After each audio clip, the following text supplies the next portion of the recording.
नमस्कार शुभ सकाळ मुरुपाली आपण मानक स्वागत करुछि ओडिसा रे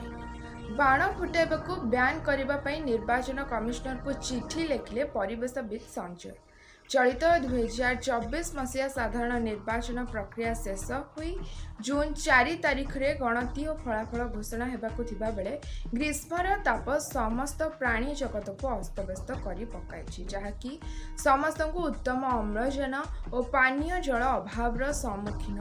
हेबाकू पड़िथा। यह समय निर्वाचन प्रतिनिधि मानकर विजय उत्सव रे बाण फुटाइबा समाज पई एक विपर्य परिस्थिति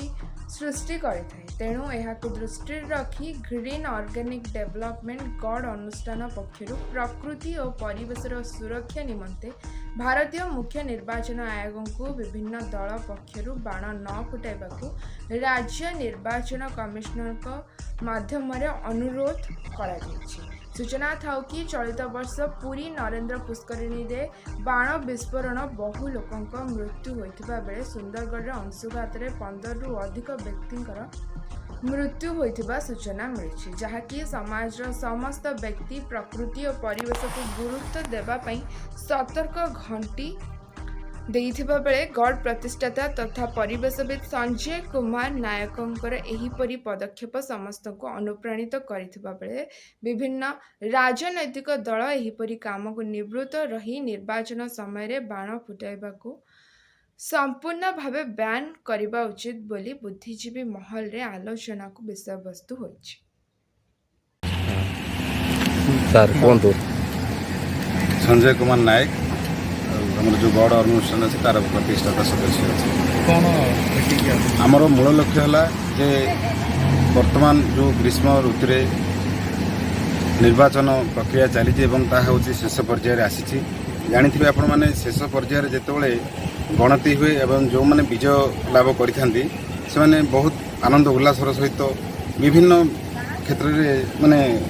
खुशी मनई था, किंतु से भितर गोटे व्यतिक्रम घटी थाए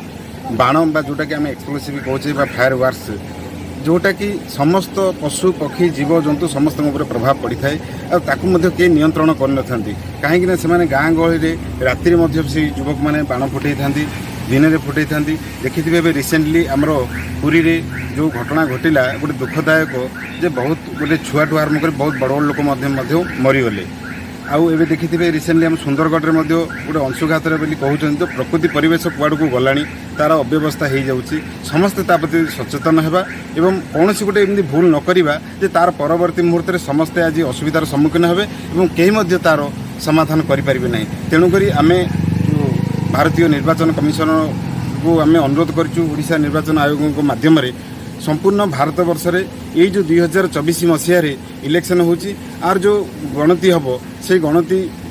दिन हो कि परवर्ती मुहूर्त हो से समय पर्यंत कहीं जेते सब विपदपूर्ण माने जिनिस अच्छे व्यवहार न करिकी बाण बोलिया जिनस दूरे रहिबे आ समस्त अनुरोध करिए आम आशा करूँ। यहाँ जदि हम समाज रे समस्ते खुशी रे आम